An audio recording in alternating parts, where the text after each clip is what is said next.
नमस्ते, मंच देख रहे हैं आप और मैं हूं ऋषिराज। आज मंच पर बेहद खास मेहमान इंग्लिश की टीचर हैं, बहुत प्यारी हैं नीतू मैम।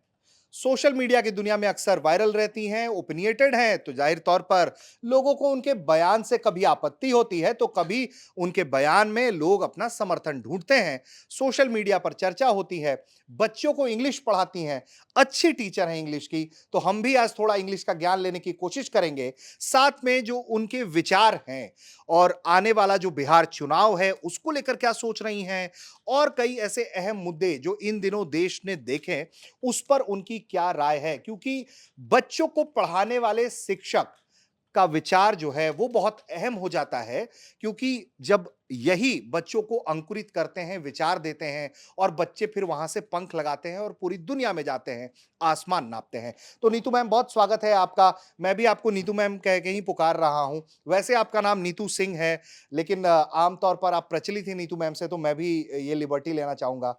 बहुत स्वागत है मैम मंच पर आपका। Thank you so much. तो मैम, हम आपके इंग्लिश के बारे में बातचीत करेंगे आगे। लेकिन सबसे पहले मैं शुरुआत करूँगा, ये जो चुनाव हो रहे हैं, आने वाले दिनों में बिहार का चुनाव है, उसको लेकर काफ़ी चर्चा है। लेकिन बिहार इन दिनों एक और चर्चा में रहा है, एक शादी के कारण। आप ही की बिरादरी के शिक्षक हैं खान सर। उनकी विवाह में आप जाती हैं, शुभकामनाएँ देती हैं, बहुत वीडियोज़ वायरल होते हैं, तो आप घूँघट उठाती हैं। क्यों सफाई देनी पड़ी? मतलब घूँघट उठा देने में क्या ऐसी आपत्ति थी कि आपको सफाई देनी पड़ गई? मैं सफाई नहीं दे रही थी। मैं इनफैक्ट आज की जनरेशन को बता रही हूँ कि ये हमारे तरफ एक नियम है, मुँह दिखाई का नियम, जिसमें आप दुल्हन का चेहरा देखते हो और उसके हाथ में नेग रखते हो। और हमारे तरफ बहुत सारे परिवार होते हैं, जो चेहरे से घूंघट नहीं हटाते हैं, क्योंकि अगर घूंघट हटा दिया, तो सब लोग ऐसे ही चेहरा देख लेंगे, तो मुँह दिखाई नहीं मिलेगा। तो इसीलिए वहाँ एक मुँह दिखाई का नियम होता है और जैसे मैंने दुल्हन को घूंघट में देखा, तो क्योंकि अंदर जो वो कल्चर भरा पड़ा है, तो मुझे पता था कि अगर घूंघट है तो घूंघट उठा के देखना है और तब नेग हाथ में रखना है। तो वो मैंने नेचुरली वो कर दिया। अब मुझे नहीं पता था, कोई नहीं किया। मैम, तो लेकिन एक तरफ आप घूँघट के समर्थन में हैं और दूसरी तरफ मैंने आपका वो बयान सुना जिसमें आप ये कहती हुई सुनाई दे रही हैं कि बहुओं को नाचना नहीं चाहिए, बचना चाहिए। क्यों? अगर कोई नाच ले रहा है, कोई आनंद करना चाह रहा है, उसकी शादी है, वो एक ही बार आमतौर पर होती है लोगों के जीवन में शादियाँ, ज़्यादातर। अब चूँकि मामले बढ़ रहे हैं सेपरेशन के, लेकिन माना ये जाता है कि एक ही बार ये होता है। तो क्या मसला है अगर कोई अपने विवाह में अपना आनंद लूटना चाह रहा है तो? मैं कभी भी पर्दा प्रथा के समर्थन में नहीं हूँ। लेकिन जो दुल्हन होती है वो सुंदर लगती है शर्माती हुई, थोड़ा-सा घूंघट रखें और शादी के बाद आप वेस्टर्न ड्रेस पहनिए, जाइए आप ऑफ़िस, कोई इश्यू नहीं है। लेकिन अपनी शादी में, क्योंकि वहाँ पे सारे बड़े-बुज़ुर्ग भी होते हैं और बड़े-बुज़ुर्ग के सामने तो हम बेटियाँ भी नहीं नाचती हैं। मैं आपको फ्रैंकली बताती हूँ, अगर मेरे भैया बैठे रहते हैं तो मैं डर के मारे नहीं डांस कर सकती हूँ किसी भी पार्टी में, क्योंकि एक शर्म भी होती है, एक लिहाज भी होता है, बड़े-बुज़ुर्ग का आदर भी होता है। तो इसीलिए मैं मानती हूँ कि जब आपके ससुराल पक्ष के लोग बैठे हैं, आपके जेठ बैठे हैं, आपके ससुर बैठे हैं और आप उसके सामने डांस कर रही हैं, ये अच्छा नहीं लगता। तभी मैंने लड़कियों को कहा, अपनी शादी में थोड़ा-सा डिसेंसी मेंटेन करो, तो ज़्यादा सम्मान पाओगी। लेकिन पूरी दुनिया तो लड़कियों की बेहतर आज़ादी के लिए और तमाम लिबरेशंस के लिए लड़ाई लड़ रही हैं। नीतू मैम अगर ये बात कहती हैं कि शर्म-हया का ख़्याल रखना चाहिए, तो ये थोड़ा गड़बड़ नहीं लगता मैम? लिबर्टी का मतलब नंगापन नहीं होता सर। जैसे लिबर्टी के जो समर्थन करती हैं हमारे बॉलीवुड की अभिनेत्रियाँ, उनका मतलब होता है नंगापन। मैं मानती हूँ लिबर्टी आप बेटियों को वैसा दीजिए जैसा कि मेरे माता-पिता ने मुझे दिया।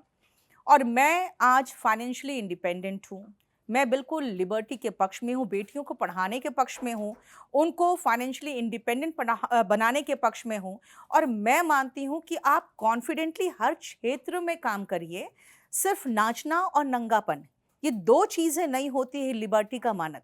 तो ये चीज़ें अवॉइड करनी चाहिए, ख़ासकर लड़कियों को, क्योंकि आप अपने आप को वेल ड्रेस अप रखोगे तो ज़्यादा सम्मान पाओगे सोसाइटी में, रादर दैन आधे-अधूरे कपड़े पहन के लिबर्टी का प्रदर्शन करने के कंपैरिज़न में तो। मैम, छोटे कपड़ों पर आपत्ति है फिर आपको? मुझे नंगापन से बिल्कुल आपत्ति है सर। मतलब ये नंगापन की परिभाषा अगर आप थोड़ा-सा। नंगापन अगर आप कहो तो लड़कों में हो या लड़कियों में है, दोनों में मुझे आपत्ति है। अगर आप कहोगे जैसे रणबीर सिंह जिस तरह का नंगापन करते हैं उसमें आपत्ति है। और लड़कियां भी जैसे आधे अधूरे जो कपड़े पहनती हैं उसमें आपत्ति है। और मैं मानती हूँ कि डिसेंटली ड्रेसअप होइए, वेस्टर्न ड्रेस पहनिए, आप इंडियन ड्रेस पहनिए, कुछ भी पहनिए, लेकिन लड़का हो या लड़की हो दोनों को डिसेंटली ड्रेसअप होना चाहिए। ठीक है। लेकिन अब इसको जब लोग सुनेंगे तो उनके लिहाज से भी मैं एक सवाल आपसे इस पर पूछ ले रहा हूँ, फिर हम आगे बढ़ेंगे। क्योंकि प्रोग्रेसिवनेस की जब बात होती है, जब हमारे नेता इस तरह के बयान देते हैं कि लड़कियों के साथ गलत इसलिए होता है क्योंकि वो ऐसे कटे-छटे छोटे कपड़े पहनती हैं। हाल में भी मैंने देखा कि कई नेताओं ने इस तरह के बयान दिए हैं। उस तरह के बयान की समाज में बहुत भर्त्सना होती है कि इस तरह का बयान नहीं होना चाहिए, इससे कोई लेना-देना नहीं होना चाहिए, क्योंकि गलत तो किसी के साथ भी होता है, छोटी बच्चियों के साथ भी 1-1, 2-2 साल की बच्चियों के साथ भी गलत काम हो गए हैं। तो इसको क्या आप इससे आप उसको जोड़ती हैं, जो घटनाएँ हैं महिलाओं के साथ, उसमें छोटे कपड़ों का हाथ आप देखती हैं? सर मैं नंगापन को रेप से बिल्कुल नहीं जोड़ रही हूँ। रेप एक महिला का तब भी हो सकता है जब वो साड़ी में हो, और एक छोटी बच्ची के साथ भी रेप हो सकता है। रेपिस्ट की मानसिकता गलत होती है, वो कपड़ा नहीं देखता। तो मैं इसको कपड़े से बिल्कुल नहीं जोड़ रही हूँ। मैं मानती हूँ कि रेप करने वालों की मानसिकता गंदी होती है इसलिए वो रेप करते हैं, और उसमें वो ड्रेस नहीं देखते। मैं इस जो कपड़ों की बात कर रही हूँ बिल्कुल उस चीज़ से अलग रख रही हूँ। मैं ये नहीं कह रही हूँ कि आपको सभ्य मर्दों के समाज में मर्दों के नज़र में दिखना है। मेरा मानना है कि जब मैं बहुत ही अच्छे सिस्टमैटिक तरीके से अपने आप को प्रस्तुत करती हूँ, बिल्कुल अच्छे कपड़ों में, डिसेंट कपड़ों में, तो मैं ज़्यादा कॉन्फिडेंट रहती हूँ। अगर मैं बहुत लो कट पहनूँगी तो मैं बस अपने आप को इस तरह से अपने आप को सँभालते रहूँगी। वो शायद मेरे कॉन्फिडेंस में भी कमी लाएगा, क्योंकि मैं बहुत ही कॉशियस हो जाऊँगी कहीं मेरा कुछ दिख तो नहीं रहा है। तो मैं इसलिए लड़कियों को कहती हूँ कि डिसेंटली ड्रेसअप करो, क्योंकि आप ज़्यादा कॉन्फिडेंट रहोगे, क्योंकि आपको अपने कपड़ों का ध्यान रखने की फिर ज़रूरत नहीं पड़ती। रेप अलग चीज़ है सर। ठीक है। अब चूँकि लड़कियों के मसले पर बात हो रहा है मैम, एक सवाल बाद में पूछना था लेकिन ऐड कर दे रहा हूँ मैं। हाल के दिनों में देश में जिस तरह की गतिविधियाँ हुई आपने देखा होगा आप भी, क्योंकि मतलब कई ऐसे मामले आए सामने, एक मध्य प्रदेश का मामला सामने आया जिसमें बहुत चर्चा के केंद्र में रहा, वो हनीमून मनाने जाते हैं जहाँ पति की हत्या कर दी जाती है, प्रेमी, और वो एक एंगल आता है। इसके पहले हमने देखा कि यूपी के मुस्कान का एक केस है जहाँ ये घटना घटित होती है। ऐसे कई मामले सामने आ रही हैं। इसमें अब समाज जो है, अब वो उसको बड़ा ऐसा दिखाया जा रहा है कि भाई लड़की से तो बड़ा सावधान रहना, ड्रम में पैक कर देगी, फ्रिज में पैक कर देगी, हनीमून मनाने जाओगे तो मार देगी। इस इमेज पोर्ट्रेयल को लेकर कोई चिंता है आपकी, या क्या राय है आपकी? मैं मानती हूँ कि लड़कियों का मरना इतना जनरलाइज़्ड हो गया है कि वो न्यूज़ नहीं बनता। हाँ, मर्द कभी इस चीज़ को कभी फेस नहीं किए हैं, तो शायद उनके बीच में बहुत ही खौफ़ है या आतंक है। तो 2-4 जो न्यूज़ है मर्दों से रिलेटेड बहुत हाइलाइटेड होते हैं। मैं देखती हूँ हर 10 मिनट में, 20 मिनट में बहुत सारे चैनल्स हैं जो इस केस को लेकर बहुत बार-बार अपडेट देते हैं, क्योंकि लोग ये सुनना चाहते हैं। तो शायद महिलाओं का मरना, चाहे वो दहेज के लिए हो, उत्पीड़न के लिए हो, शोषण के कारण हो या डोमेस्टिक वायलेंस हो, कुछ भी हो, उनमें उनका मरना बहुत जनरलाइज़ हो गया, अब वो खबरें नहीं बनती। और ये मैम, ये जो मीम्स आपने देखा है वो नीले ड्रम वाला और उस तरह से, उस पर भी कोई विचार है आपका? मैंने एक बार क्लास में कहा था, मैंने कहा था कि एक मर्द एक नीले ड्रम में पैक हो गया, तो आपके बीच में इतना खौफ है। और महिलाओं इतने सालों से कभी स्टोव फटने से मर जाती है, तो कभी किसी कारण से मर जाती है। तो वो क्या एकदम जनरलाइज़्ड हो गया है? तो ये एक तरह का हमारे समाज में किसी भी चीज़ को बहुत हाइलाइट करके दिखाया जाता है, ताकि क्योंकि वो एक न्यूज़ रहता है, कोई एक नया खबर होता है। तो इसीलिए वो चीज़ बहुत पब्लिसिटी प्राप्त कर गया। हालाँकि उसी दौरान कई महिलाएँ मरी हैं, जिसके बारे में कोई बातचीत नहीं हुई, खबरों में भी। जी, ठीक है मैम। अब हम आगे बढ़ते हैं, बिहार चुनाव पर चलते हैं। मैम, बिहार चुनाव को देख रही होंगी आप, पेस एक तरीके से सेट होने लगा है। कई बड़े लोग इस बार जोर लगा रहे हैं जिसमें एक देश में बहुत परिचित चर्चित चेहरा हैं प्रशांत किशोर भी इस बार दमखम लगाते दिख रहे हैं। पहले तो ये बताइए कि बिहार चुनाव को लेकर आप क्या देख रही हैं, क्या समझ रही हैं आप? बिहार चुनाव के लिए मैं एक नारा देना चाहती हूँ अपने सारे बिहारी भाइयों से, अपने राज्य में रोजगार। आप इस बार बिल्कुल अड़ जाइए कि हम अपने राज्य में रोजगार चाहते हैं। अगर आप पढ़े लिखे हैं तो आप सरकारी नौकरी के लिए ज़्यादा से ज़्यादा वैकेंसीज की मांग करें। अगर आप अनपढ़ हैं, कम पढ़े लिखे हैं, तो आप अपने ही राज्य में इंडस्ट्रीज, फैक्ट्रीज की मांग करें, ताकि आप अपने राज्य में काम करें, रात में अपने बीवी बच्चों के पास जाके सोए, ना कि दिल्ली के किसी फुटपाथ पर सोए। और मैं मानती हूँ कि जिस तरह से दिल्ली आके, मुंबई आके ये जो हमारे बिहारी भाई काम करते हैं, उनको ना सम्मान मिलता है, ना ही भरपेट खाना मिलता है, और रात में वो सड़क किनारे सोते हैं। तो इसीलिए सबसे पहले कोई भी पार्टी हो, हर पार्टी से आप कभी भी अपने जाति और धर्म देख के जो वोट देते हैं, वो बंद कर दीजिए। मैम एक नारा होगा, अपने राज्य में रोजगार। मैम बहुत माफ़ी के साथ लेकिन मतलब मुझे लगता है कि ये किसी एक विचारधारा के करीब अगर ये बात दिख रही है तो ये जनसुराज पार्टी के विचारधारा के करीब दिख रही है। तो एक तरीके से क्या आप इनडायरेक्टली प्रशांत किशोर को एंडोर्स कर रही हैं आप बिहार में? सर, मैं किसी को एंडोर्स नहीं कर रही हूँ। मैं कई सालों से इस चीज़ की माँग करते आई हूँ कि आप आके दिल्ली और मुंबई में मज़दूरी करते हो और इलेक्शन के समय में अपने राज्य में जाते हो, अपनी जाति वाले को वोट देते हो और फिर वापस आके फिर से आप मज़दूरी करते हो। तो मैं मानती हूँ कि कोई भी पॉलिटिकल पार्टी अगर आपको अपने राज्य में रोज़गार दे रहा है, आप उनका समर्थन करिए। इस बार ना जाति चलेगा, ना धर्म चलेगा। ठीक है। मैम तो बिहार चुनाव में जो एक मुद्दा आप अपनी तरफ से बता रही हैं कि रोज़गार वो भी अपने प्रदेश में होना चाहिए। अभी तक अगर हम बिहार की बात करें, बिहार की जो परिस्थिति मैं देखता हूँ तो उसमें कई तरह की मूल समस्याएँ हैं। अ, एजु क कहा हमेशा ये बात कही गई प्रसिद्ध लेखकों के द्वारा भी, बड़े वॉर स्ट्रैटेजिस्ट के द्वारा भी कि किसी भी देश को, राज्य को, समाज को बर्बाद करना है, तो उसकी शिक्षा को ध्वस्त कर दीजिए आप, सब खुद ब खुद ध्वस्त हो जाएगा। तो हम देखते हैं कि बिहार के पौराणिक शिक्षा व्यवस्था को नालंदा विश्वविद्यालय में आग लगाने का मामला हो, विक्रमशिला हो, तो ये तमाम चीज़ें हमारे सामने एक उदाहरण है जो पहले से होती चली आ रही हैं और उसके बाद से बिहार कभी उठता हुआ ही नहीं दिखा। इस सेक्टर में जहां मेडिकल की पढ़ाई 5 साल का कोर्स है, 7 साल, 8 साल लग जा रहे हैं डॉक्टर तैयार करने में, ग्रेजुएशन 3 साल का 5 साल में हो रहा है, प्लस 2 के पेपर्स कई बार ऐसे लगते हैं कि फँस जाते हैं, पेपर लीक का मामला है। मतलब राज्य पूरी तरीके से एक तरीके से शिक्षा व्यवस्था एकदम ज़मीन पर आ गई है। इसको लेकर क्या प्लान होना चाहिए? क्या एक्शन प्लान होना चाहिए? आप मैट्रिक के एग्ज़ाम में देखिए, वहाँ चोरी होती है। जो टॉपर है, पता चलता है कि भाई उसके फादर ने उसको टॉप करा दिया। उसका कहना है कि नहीं भाई, मैं तो सिर्फ़ चाह रही थी कि पास हो जाऊँ, टॉप कैसे हो गए? तो प्रॉब्लम क्या है कि वहाँ की शिक्षा व्यवस्था, सबसे पहले तो वहाँ जो चीटिंग है वो बंद होनी चाहिए। दूसरी बात है कि वहाँ पे जो सेशन है वो बहुत डिलेड होता है। और अगर वो ग्रेजुएशन कर भी लेंगे तो कर क्या लेंगे? क्योंकि जब वो आपके एजुकेशन का जो बेसिक्स है वही इतना कमज़ोर है, तो आप किसी भी कॉम्पिटिटिव एग्ज़ाम में तो शामिल होने के लायक नहीं हैं। अच्छा, दूसरी बात है कि अगर आप शामिल हो भी जाएँगे, तो आप पाओगे कि वहाँ के जो ग्रेजुएट्स हैं, वो 2-3 साल बड़े होते हैं बाकी देश के ग्रेजुएट्स के बनस्पत। और उनमें जानकारी भी कमी होती है, क्योंकि वो जब वो ग्रेजुएशन कर लेते हैं तब उनका दिमाग में आता है अच्छा अब करे क्या जाए और किया क्या जाए। तो बेसिकली देखा जाए तो मैं मानती हूँ कि पिछले सरकार में जो तेजस्वी यादव ने जो बीपीएससी और बिहार पुलिस, बिहार दरोगा के वैकेंसीज पर जोर दिया था और सरकारी नौकरी उन्होंने लाना शुरू किया था, वो एक बहुत अच्छा कदम था, जिसको नीतीश कुमार ने बढ़ाया है, ये भी अच्छी बात है। लेकिन मैं मानती हूँ कि ये बहुत ही थोड़े से युवा हैं, जो इससे फ़ायदा उठा पा रहे हैं, वही जो एजुकेटेड हैं।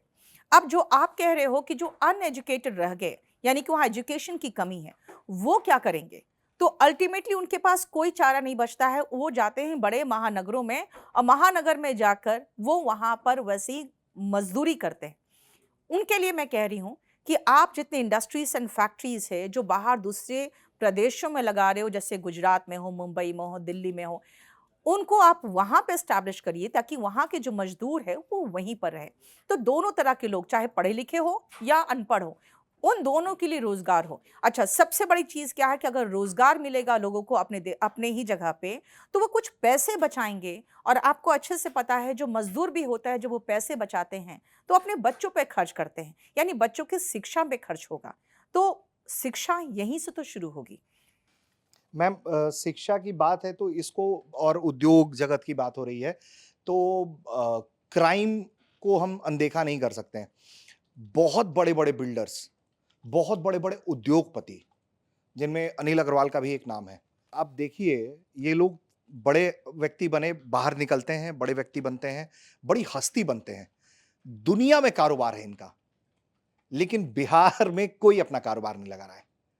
इसके पीछे का जो मूल वजह है, खराब लॉ एंड ऑर्डर रहा है।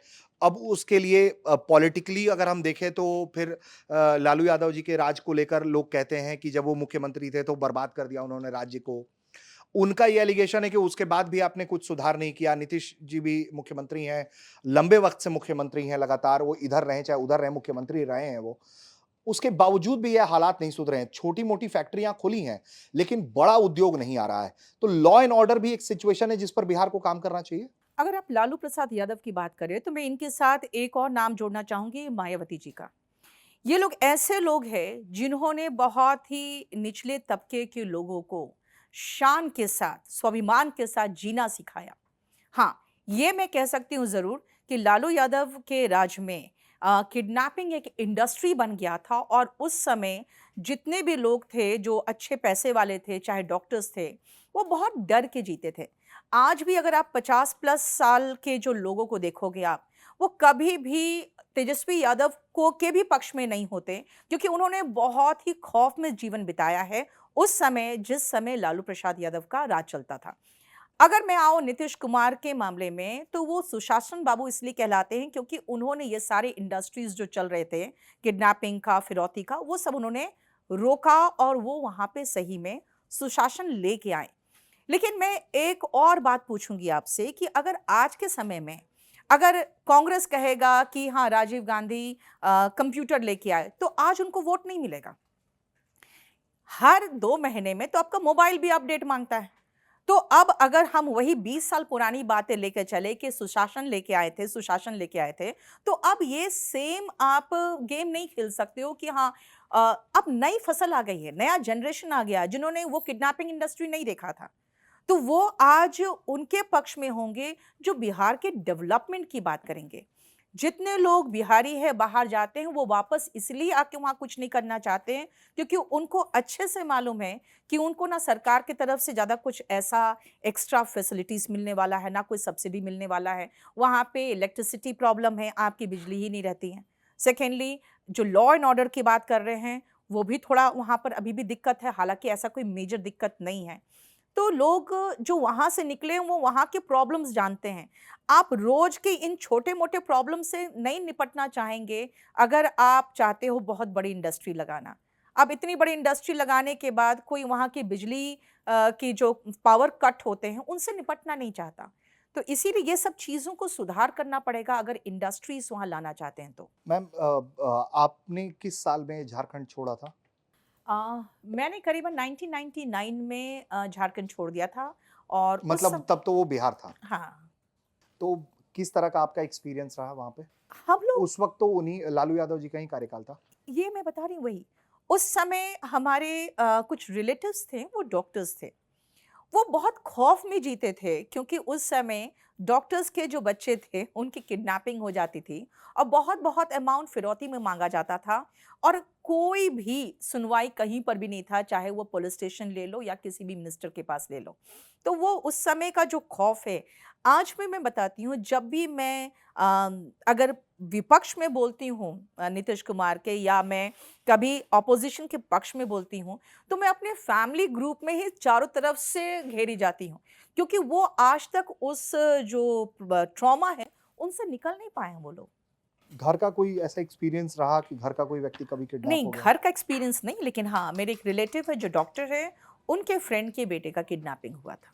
कैसे छूटे थे वो अगर उतना ठीक से मुझे याद नहीं है क्योंकि वो बहुत साल पहले की बात है। ठीक है। करीबन 20-25 साल हो गए, उतने समय पहले की बात है। और आपका ओवरऑल एक्सपीरियंस जब तक आप बिहार में रहीं तब तक?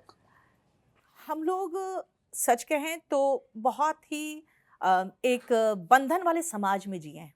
अब मैं अपने बारे में आपको बता दूँ कि हम लोग जब घर आ जाते थे कॉलेज से या स्कूल से, तो हम लोग बाहर नहीं निकलते थे। बाहर लड़कियाँ ऐसे लड़कों की तरह घूम नहीं सकती थी। हम सिर्फ़ किसी काम से ही बाहर जा सकते थे, चाहे डॉक्टर के पास जाना हो या मंदिर जाना हो, किसी के साथ ही जा सकते थे। तो हम लोग को वो लिबर्टी नहीं मिला। आज जब मैं बाहर निकल जाती हूँ खुद ही घूमने के लिए, तो आज बच्चे जो कहते हैं ना घूमने जा रहे हैं, वो फैसिलिटी हम लोग के समय में था ही तो नहीं। ये तो हम पारिवारिक बंदिश था मैम या लॉ एंड ऑर्डर सिचुएशन इतना बुरा था उस वक़्त? ये पारिवारिक बंदिश देखिए आपके लॉ एंड ऑर्डर सिचुएशन से ही बनता है। तो जो बाहर के लॉ एंड ऑर्डर होते हैं, उसी के हिसाब से आपके परिवार की बंदिशें बनती जाती हैं। तो वो ऐसी बंदिशें हमारे घर में थी और जब से मैं छोटी से बड़ी हुई हूँ, तब से बंदिशें थी। तो ये चीज़ें होते हैं कई बार कि ऐसे बंदिशों को आप क्वेश्चन भी नहीं करते, क्योंकि वो समाज का नियम होता है। हमारे सारे फ्रेंड्स के साथ भी वही होता था। मैम बिहार को लेकर अगर हम बात करें आज के डेट की पॉलिटिक्स की, तो एक तरफ नीतीश कुमार हैं, उनके आपने कई वीडियोस देखे होंगे हाल में, जिसको लेकर कई तरह की टीका-टिप्पणी हुई है। मैं बिल्कुल उसको लेकर कोई एक तरफ़ा दावा नहीं करना चाहता या किसी के मानहानि में नहीं जाना चाहता। लेकिन उनके कई तरह के वीडियोस ने उनके स्वास्थ्य को लेकर क्वेश्चन मार्क क्रिएट किया है। बीजेपी जब उनके साथ नहीं थी, खिलाफ थी, सदन में उन्होंने एक बयान दिया था जिसके बाद काफ़ी महिलाओं को लेकर और जनसंख्या नियंत्रण को लेकर तो काफ़ी बवाल हुआ था। वो लेकिन वो बाद में बीजेपी के साथ आ जाते हैं। फिर हमने देखा हाल में कि कहीं आईएएस ऑफ़िसर के माथे पर उन्होंने रख दिया पेड़ जो पौधे का गमला है वो। इसके अलावा भी कई तरह की तस्वीरें सामने आई जहाँ वो अलग-अलग तरह का व्यवहार करते दिखे कि अशोक चौधरी जी के पिताजी के बरसी पर मेरे ख़्याल से गए थे और अगर मैं सही हूँ तो और फूल जो है वो अशोक चौधरी जी पर उन्होंने डाल दिया। इसके अलावा कई और तस्वीरें देश ने देखी हैं। उसको लेकर आपकी क्या सोच है? क्या वही है समस्या क्या स्वास्थ्य समस्या लगती है आपको या नेचुरली नीतीश कुमार वैसे ही हैं? अब देखिए अगर मैं इस मंच से कहूँगी तो मैं ये कहूँगी कि आजकल की लड़कियाँ इतनी समझदार हो गई है कि गर्भधारण से कैसे बचें उन्हें पता है। अब ये मैंने बहुत ही डिसेंट लैंग्वेज में आपको समझा दिया, जो उन्होंने बहुत ही इंडिसेंट लैंग्वेज में उन्होंने असेंबली में कह दिया था। तो बात क्या है कि आप जब इतने बड़े पद पे हो, तो आपको बहुत कुछ सोच समझ के बोलना चाहिए और बहुत सारी चीज़ें हैं जिसमें आप समझदारी से आपको काम लेना चाहिए। अगर आप थके हुए हो, आपने ठीक से नींद नहीं ली है, तो आपको अपने सेहत का सबसे पहले ध्यान रखना चाहिए, क्योंकि आप पब्लिकली क्या कर रहे हो, ये आप मतलब बहुत सारे कैमरा के सामने होते हो और आप इस चीज़ से बच नहीं सकते हो कि ठीक है, थोड़ा रिकॉर्डिंग खराब हो गया, उसको कट कर दीजिए। तो मैं मानती हूँ कि इस पद पे होने के बाद उनको बहुत समझदारी से सोच समझ के अपने सारे एक्टिविटीज़ करने चाहिए। तो मैम बीइंग बिहारी अगर हम देखें इसको, तो क्या एक राज्य के मुख्यमंत्री की इस तरह की चीज़ें it leads to embarrassment? Of course ये बहुत ही एम्बैरेसिंग सिचुएशन में वो अपने पार्टी को और अपने लोगों को डाल देते हैं अगर ऐसी हरकतें करते हैं तो। तो उनको इन सब चीज़ों से बचना चाहिए और बहुत समझदारी से बात करनी चाहिए, जब भी वो बात कर रहे हैं, क्योंकि उनका जो लैंग्वेज है, वो उनके पूरे पार्टी का लैंग्वेज हो जाता है। क्योंकि अगर आप मुख्यमंत्री हो और आप अगर ऐसी बातें करोगे, तो आपके पूरे पार्टी के लिए बहुत एम्बैरेसिंग सिचुएशन हो जाता है, मैं मानती हूँ। तो मैम अब कुछ और पॉलिटिकल चर्चाएँ हम बिहार को लेकर कर लेते हैं। 100% डोमिसाइल आजकल चर्चा में होगा अगर आपने सुना होगा तो। तेजस्वी जी भी उस तरफ बढ़ते हुए दिख रहे हैं, उस नीति के साथ दिखाई पड़ रहे हैं। आपका क्या सोचना है? क्या अब इस वक़्त बिहार को नौकरियों में 100% डोमिसाइल की ज़रूरत है, नीड ऑफ द आवर है या फिर ये सिर्फ़ एक पॉलिटिकल एक्सरसाइज़ है? देखिए, मैं मानती हूँ बिहार में बहुत अधिक अनएम्प्लॉयमेंट है। तो अगर आप वहाँ पे एम्प्लॉयमेंट निकाल रहे हैं और पूरे ऑल ओवर इंडिया के कैंडिडेट्स को अलाउ कर रहे हैं, तो आपके कॉम्पिटिशन में वो बच्चे आएँगे जो दिल्ली से कोचिंग लिए हुए हैं और बहुत ही मंझे हुए खिलाड़ी हैं। तो आपके राज्य में ऐसे लोग आके नौकरी ले जाएँगे जो आपके राज्य के नहीं हैं और आपके राज्य के बच्चे छूट सकते हैं। मेरा मानना है कि वहाँ के बच्चों को सबसे पहले नौकरी दी जानी चाहिए। हालाँकि अगर आप कहेंगे कि कॉम्पिटिटिव हैं वो कि नहीं हैं, तो वो बहुत अच्छे लेवल के स्टूडेंट्स हैं। बस उनको एक कहते हैं कि पैसे के अभाव में और जो अच्छे शिक्षा के अभाव में वो पीछे रह जा रहे हैं। लेकिन अगर शुरुआत में आप अपने राज्य में अपने जो टैक्स पेयर्स हैं उनके पैसों से ऐसे कॉम्पिटिटिव एग्ज़ाम्स निकाल रहे हैं और बहाली कर रहे हैं, तो मैं मानती हूँ सबसे पहले अपने राज्य के बच्चों को आप नौकरी दीजिए। तो ये 100% आपको लगता है कि 100% हो? देखिए 100% के पक्ष में मैं नहीं हूँ क्योंकि थोड़ा-सा तो कॉम्पिटिशन होना चाहिए। लेकिन मैं मानती हूँ 50% से ऊपर जो होना चाहिए वो बिहारियों को नौकरी मिलनी चाहिए। इसको लेकर मैम बहुत विवाद भी है कि लोग कहते हैं कि भई अगर हमें काम कराना है, आपको भी किसी से काम कराना होगा तो आप अपने हिसाब से सबसे शार्प व्यक्ति को हायर करेंगी आपका अपना काम कराने के लिए। तो ऐसे में अगर बिहार सरकार ये चाहती है कि कॉम्पिटिशन के ज़रिए अच्छी क्वालिटी के लोग ही हायर किए जाएँ, एजुकेशन सिस्टम हो या मेडिकल सिस्टम हो या किसी भी तरह का विभाग हो, जहाँ नौकरियाँ हैं, तो अच्छा एम्प्लॉयी तो आपको कंट्रीब्यूट करेगा आपके स्टेट के प्रोग्रेस में। वहीं अगर हम सिर्फ रिजर्वेशन के ज़रिए अगर जो बात की जा रही है डोमिसाइल की, उसमें तो फिर ये होगा कि यही है, इसी में से आपको निकालना पड़ेगा। देखिए सेंट्रल गवर्नमेंट के जॉब्स में तो ऐसा कुछ नहीं है, तो वहाँ तो सब लोग जा ही रहे हैं। दूसरी बात अगर एमपी की बात करें, आप किसी और राज्य की बात करें, तो वहाँ पर भी डोमिसाइल में तो उनको बेनिफिट मिलता है। अगर बिहार की हम बात करें जहाँ पे सही में नौकरियों की बहुत ही स्कैर्सिटी है, बच्चों को वहाँ के लोगों को प्राइवेट जॉब्स के लिए इंडस्ट्रीज़ और फैक्ट्रीज़ भी अवेलेबल नहीं है और अगर वो बहुत कम नौकरियाँ निकल रही देखा जाए जनसंख्या के हिसाब से, तो नौकरियाँ बस मुट्ठी भर है और उसमें भी अब बाहर के बच्चों को अगर आप भर लेंगे, तो प्रॉब्लम ये होगा फिर अपने राज्य के बच्चे कहाँ जाएँगे?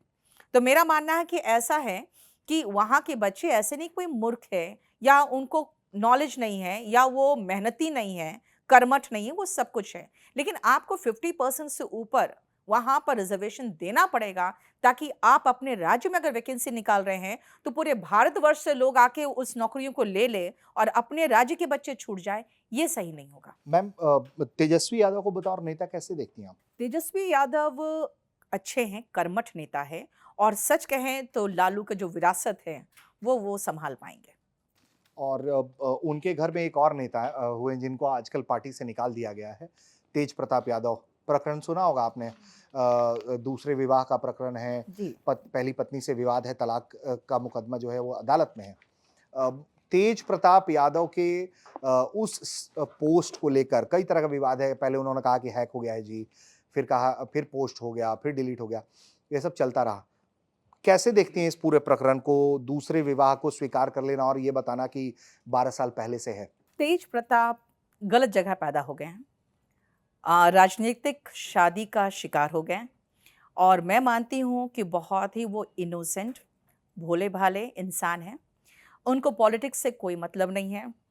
वो भोले बाबा के भक्त हैं और बहुत ही एक शरीफ टाइप के और बहुत ही भोले इंसान हैं, जिनको पॉलिटिक्स से कोई मतलब ही नहीं था। तो मैं मानती हूँ कि उनको परिवार से निकाला नहीं जाना चाहिए क्योंकि आपके घर में अगर कोई ऐसा इनोसेंट इंसान पैदा हो गया है, तो वो देखा जाए तो अच्छी बात है। लेकिन हाँ, अगर उनकी शादी को लेके आप देखेंगे, तो सबसे पहले आज जो उन्होंने बगावत किया है, अगर वो शादी से पहले बगावत कर चुके होते हैं, तो शायद उनकी शादी इस तरह से तार-तार नहीं होती। एक लड़की की ज़िंदगी बर्बाद नहीं होती। तो आज जो वो हिम्मत कर रहे हैं, उनको शादी से पहले करना चाहिए था, ये मैं मानती हूँ। मैम तेज प्रताप को लेकर आप उन्हें भोला-भाला कह रही हैं लेकिन तेज प्रताप को लेकर एक मीम बड़ा वायरल होता है जिसमें वो कहते हुए दिखते हैं कि 2 मिनट अकेले में मिलना चाहते हैं। जिसके ज़रिए मतलब एक तरीके से वो संकेत होता है कि 2 मिनट में मिलो तो तुम्हें निपटाते हैं। तो एक व्यक्ति जो भोला-भाला है वो 2 मिनट में आपको निपटा देने की कोशिश कर रहा है, उसको आप भोला-भाला कह रही हैं। सर, मैं एक बात कहती हूँ, जो 2 मिनट में निपटाने वाले होते हैं, वो बोल के नहीं निपटाते हैं। तो इसीलिए अगर कोई ऐसा बोल रहा है, तो निपटाने के लिए नहीं बोल रहा है। तो देखा जाए तो जो बहुत ही श्रूड, कनिंग और धूर्त और चालाक लोग होते हैं, वो ऐसा बोल के नहीं निपटाते हैं। एक्चुअली वो भोले-भाले हैं। और मैम उनके परिवार में वो बार-बार ये भी बात कहते हैं, अगर आपने सुना होगा पॉलिटिकल कमेंट्री उनकी कि कोई घर का ही व्यक्ति है जो उनके घर में ही दरार पैदा कर रहा है। क्या वाक़ई में आपको लगता है कि इस तरह की चीज़ें हो रही है लालू परिवार के अंदर? जैसे लालू परिवार में जो पहले मैंने कहा जो एक इंडस्ट्री चल रहा था किडनैपिंग इंडस्ट्री, बाद में उसका सारा ठीकरा फोड़ा गया, राबड़ी देवी की जो भाई थे उस पर बोला गया कि हाँ, वही सब कुछ कर रहे थे, ये सब चीज़ें कर रहे थे। उसके बाद इन लोगों ने उससे डिस्टेंस मेंटेन किया। अब वो घर परिवार के कौन से सदस्य हैं जो इन लोग के बीच में दरार पैदा कर रहा है, वो तो वही बता पाएँगे। लेकिन मैं मानती हूँ कि परिवार के बीच में कोई बाहरी आदमी दरार पैदा कर दे, इसका मतलब आपके परिवार में यूनिटी नहीं है। तो वो सबसे पहले अपने गिरबान में झाँकना पड़ता है कि आपके परिवार में ऐसा क्यों हो रहा है? कुछ और पॉलिटिकल चेहरों पर मैम बिहार के बात करते हैं। प्रशांत किशोर बहुत मेहनत कर रहे हैं। आपको लगता है कि वो वाक़ई में कुछ इस बार लाइट अप कर पाएँगे या वो किसी एक एजेंडे के तहत काम कर रहे हैं, जहाँ उनकी कोशिश ये है कि जो बगावत वाले वोट बीजेपी, एनडीए की सरकार से इतर पड़ने जा रहे हैं तेजस्वी को, वो उस वोट को सैबोटाज करके वो अपने पास लाएँ और 8-10% का अगर वोट परसेंटेज में प्रशांत गेम कर देते हैं, तो बहुत फुल फ्लेजेडली बीजेपी और एनडीए को एक अच्छे मार्जिन मिल जाएगी जीत के लिए। सो देखिए, डेमोक्रेसी है ये। हर किसी के पास ये पूरा अधिकार है कि अगर उसमें क्षमता है, तो अपने लिए वो एक जगह बनाए। अगर प्रशांत किशोर जी कर रहे हैं ये, तो मैं मानती हूँ उनमें क्षमता है और वो कर सकते हैं, क्योंकि पॉलिटिक्स में वो आज से नहीं है, बहुत पहले से हैं। और बिहार में वो जो कर रहे हैं, तो वो भी मुझे लगता है कि इसी बात पे ज़ोर देते हैं कि अपने राज्य में रोज़गार क्यों नहीं? तो मैं मान रही हूँ कि अगर वो अपने लिए जगह बना रहे हैं, तो आप लोग जगह छोड़ रहे हैं इसलिए वो बना रहे हैं। अदरवाइज़ जो उनका अभी जो कहना है, वो बाकी पार्टीज़ अगर अपने में भी रख लें, तो मुझे लगता है ज़्यादा स्पेस नहीं मिलेगा इनको। लेकिन अगर उनमें क्षमता है, तो वो कर रहे हैं। अच्छी बात है कि आपके पास विकल्प तो होना चाहिए ना। जी। मैम बीजेपी बिहार में इस बात पर बहुत स्ट्रगल करती है कि उनके पास चेहरा नहीं है। लोग कहते हैं कि अगर वो अकेले लड़ने जाएगी, तो कुर्सी तक नहीं जा पाएगी। कुर्सी से थोड़ा शॉर्ट कम र कर जाएगी वो। इसलिए नीतीश कुमार के साथ वो हमेशा जाना चाहती है और नीतीश कुमार के लिए भी बहुत नेचुरल अलायंस है एक तरीके से देखा जाए तो बीजेपी क्योंकि उनकी भी जो बड़ी सियासत रही वो सब एंटी आरजेडी ही सियासत रही है। बीजेपी के स्ट्रगल को देखकर क्या सोचती हैं? क्या नीतीश को अब आने वाले दिनों में बीजेपी सबोटाज करेगी, साइड करेगी, अब हो गया उनका? देखिए, बीजेपी कहीं पर भी एक चेहरा रख के तो नहीं लड़ती है। चाहे आप दिल्ली देख लीजिए, एमपी देख लीजिए, राजस्थान देख लीजिए, सब जगह उन्होंने जो चर्चित चेहरे थे, उनको तो मौका ही नहीं दिया। तो अगर आप बिहार की बात करेंगे, तो बिहार में भी नीतीश कुमार का क्योंकि एक सुशासन बाबू का एक चेहरा है, इसीलिए बीजेपी साथ में जाती होगी। अदरवाइज़ नीतीश कुमार ने इतने बार दल बदल लिया है कि मुझे नहीं लगता है कि बीजेपी भी उन पर बहुत ज़्यादा भरोसा करती होगी। लेकिन बीजेपी की भी मजबूरी है वहाँ पे। और बीजेपी कैसे फुल फ्लेजेडली देखती हैं आप कि अपने दम पर सत्ता तक पहुंच सकती है? क्या ऐसा बीजेपी करे वहां पे? देखिए, बीजेपी अपने दम पर अगर सत्ता पे पहुँच सकती थी, तो फिर वो बार-बार नीतीश कुमार को अपने पास लाना और मौका देने का नहीं सोचती।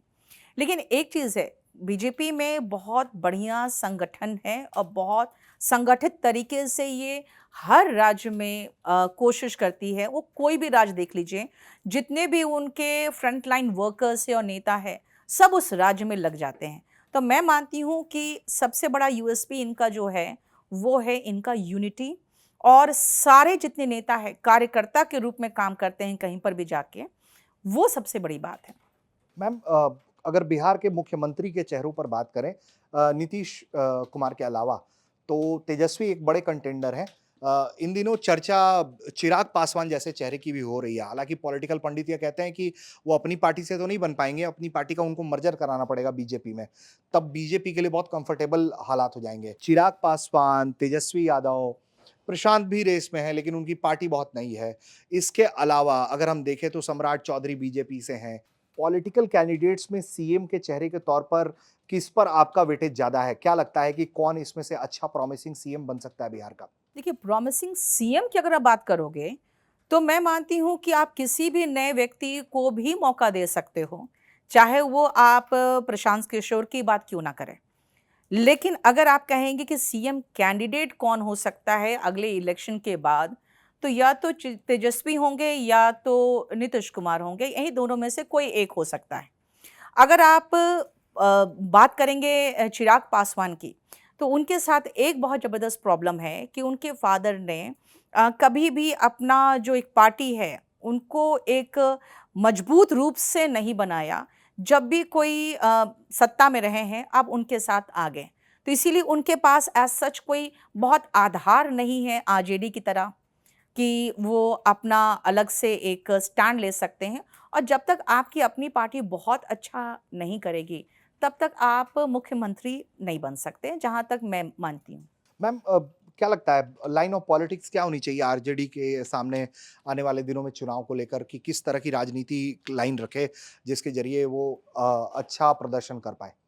सबसे पहले कोई भी पार्टी हो, उनको एक ही लाइन पे काम करना चाहिए कि अपने राज्य में रोजगार, सबसे पहले आप जब तक अपने राज्य में रोजगार नहीं लाएंगे, आपके राज्य में पैसा नहीं आएगा।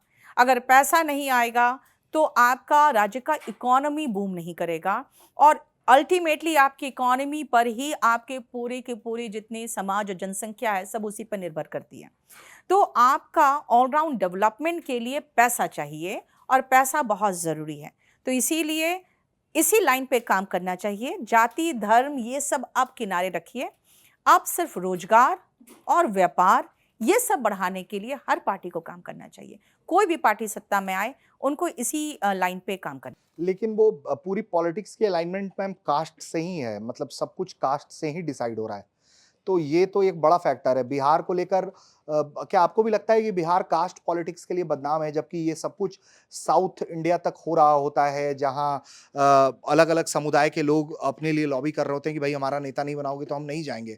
इसमें बहुत चर्चित कई ऐसे चेहरे हैं।